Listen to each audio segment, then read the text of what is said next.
आसमान में उड़ते हुए परिंदों को कभी देखा है आपने? वो उड़ान कितनी आजाद होती है। हर बंधन से दूर वो परिंदा खुले आसमान में जहां चाहे वहां गोते लगाता है। वहां ना कोई उसे रोक सकता है, ना ही कोई टोक सकता है। उसे देखने वाले भी उसकी उस उड़ान को देखकर खुशी महसूस करते हैं। दरअसल उड़ना तो सब चाहते हैं, लेकिन कोई ना कोई चीज उनकी उस उड़ान में अड़चन बन जाती है। दोस्तों, पंछी तो अपने परों से उड़ान भरते हैं, लेकिन इंसान अपने हौसलों से उड़ान भरते हैं। अगर आपके मन में कुछ करने का हौसला है तो आप उसे पाने के लिए पूरी मेहनत करते हैं और फिर वो चीज आपके मन को शांति देती है। आप इतना हल्का महसूस करते हैं कि मानो हवा में तैर रहे हों। लेकिन दुनिया में ऐसे लोगों की भरमार है जो उड़ना तो चाहते हैं लेकिन कोशिश नहीं करते। वो रिस्क नहीं लेना चाहते और इसी वजह से वो पीछे रह जाते हैं।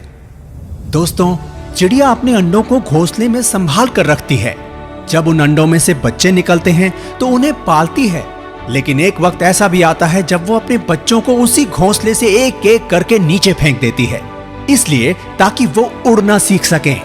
चिड़िया को पता होता है कि इसमें काफी रिस्क है, लेकिन फिर भी वो अपने बच्चों को धकेल देती है।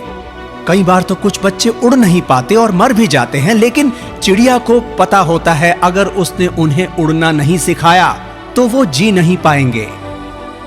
तमिलनाडु के चेन्नई में एक लड़का पैदा हुआ। माँ एक स्टेनोग्राफर की नौकरी करती थी और पिता इंजीनियर पद पर काम किया करते थे। पढ़ने में बेहद होशियार उस लड़के ने हमेशा अच्छे नंबरों से परीक्षा पास की। 12वीं अच्छे नंबर से पास करने के बाद इंडिया के बेहतरीन इंजीनियरिंग कॉलेज में से एक IIT खड़गपुर में एडमिशन लिया। इंजीनियरिंग खत्म की। माँ बाप ने किसी तरह से अमेरिका में आगे की पढ़ाई करने की जिम्मेदारी उठाई। पेंसिल्वेनिया की एक यूनिवर्सिटी से MBA किया और फिर अमेरिका में ही अपनी किस्मत आजमाने लगा। होनहार था, इसलिए कई बड़ी कंपनियों से नौकरी के ऑफर आने लगे। साल 2004 में दुनिया की सबसे बड़ी कंपनी गूगल में काम करने का मौका मिला, जहां उन्हें एक टीम को लीड करना था। लेकिन उस लड़के का दिमाग उससे भी भरा नहीं, क्योंकि उसकी उड़ान तो बेहद ऊंची थी। अपनी उस उड़ान को भरने के लिए उसने गूगल की टीम मीटिंग में अपना एक विचार रखा, जिसमें उसने गूगल को खुद का ब्राउजर लॉन्च करने की बात कही। लेकिन पहले हर किसी ने उसकी इस आइडिया को महंगा बताकर टाल दिया।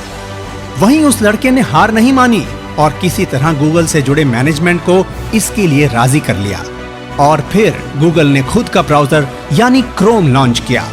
दोस्तों, क्रोम के आने से जैसे ही गूगल ने अपनी ऊंचाइयों को छुआ, वैसे ही उस लड़के ने भी दुनिया में अपना नाम रोशन कर लिया।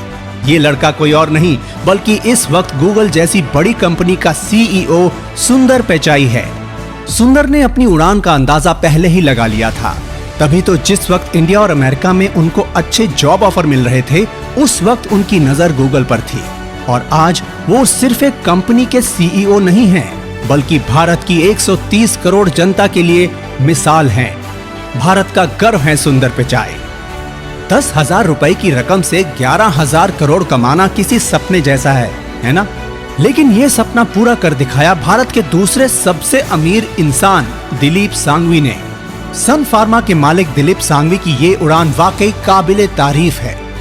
दोस्तों, इस वक्त भारत की नंबर 1 और दुनिया की 5वीं सबसे बड़ी फार्मा कंपनी सन फार्मा के मालिक हैं दिलीप सांघवी। लेकिन उनका ये सफर इतना आसान नहीं था। एक मध्यम वर्गीय परिवार में जन्मे सांघवी के पिता कोलकाता में दवाइयों के डिस्ट्रीब्यूशन का काम किया करते थे। दिलीप बचपन से ही पढ़ने में होशियार थे। उन्होंने अपनी ग्रेजुएशन पूरी करने के बाद अपने पिता के संग दवाइयों के काम में हाथ बटाना शुरू किया और अपनी तेज बुद्धि से कुछ ही समय में दवाइयों की सारी जानकारी और उसके बिजनेस से संबंधित बातें जान ली। उसके बाद दिलीप सांघवी ने 1982 में अपने पिता से 10,000 रुपए कर्ज के तौर पर मांगे और उन्हें लेकर वो गुजरात आ गए, जहां उन्होंने सन फार्मा नाम से छोटी सी मैन्युफैक्चरिंग कंपनी खोली। और ये दिलीप सांघवी की मेहनत का ही नतीजा था, जो उन्हें पहले ही साल में 17 लाख रुपए का मुनाफा हुआ। बस इसके बाद दिलीप ने कभी पीछे मुड़कर नहीं देखा और एक के बाद एक वो अपने बिजनेस की ऊंचाइयों को छूने लगे।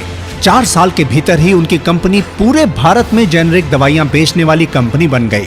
लेकिन दिलीप को तो अभी और ऊंची उड़ान भरनी थी, तो लिहाजा उन्होंने भारत के बाहर भी अपनी दवाइयों की सप्लाई शुरू कर दी और धीरे धीरे उनका ये दाव भी काम आया। और उनके बिजनेस को नई उड़ान मिलने लगी।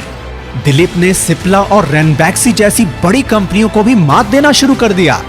उनकी कंपनी सन फार्मा ने बाजार में ऐसी धाक जमाई कि रैनबैक्सी जैसी बड़ी कंपनी को भी स्नो फार्मा के साथ कोलैबोरेशन करना पड़ा। यानी कि दिलीप सांघवी ने अपनी मेहनत से वो मुकाम हासिल किया जिसके आगे हर किसी को झुकना पड़ा। आज मुकेश अंबानी के बाद दिलीप सांघवी भारत के सबसे अमीर आदमी हैं, जबकि उनके पास मुकेश अंबानी की तरह पिता की संपत्ति नहीं थी। दोस्तों, सुंदर पिचाई और दिलीप सांघवी हमारी तरह ही आम लोग थे, लेकिन उनकी सोच आम नहीं थी। ऐसा नहीं है कि उन्होंने कभी निराशा नहीं देखी, लेकिन उन्होंने कभी हार नहीं मानी। वो तब तक प्रैक्टिस करते रहे जब तक उनको सफलता नहीं मिली। भगवान ने परिंदों को पर दिए हैं उड़ान भरने के लिए, और इंसान को हौसला है तो हर ऊंचाई को छुआ जा सकता है। मंजिलें उन्हें मिलती हैं जिनके सपनों में जान होती है। पंखों से कुछ नहीं होता दोस्तों, हौसलों से उड़ान होती है।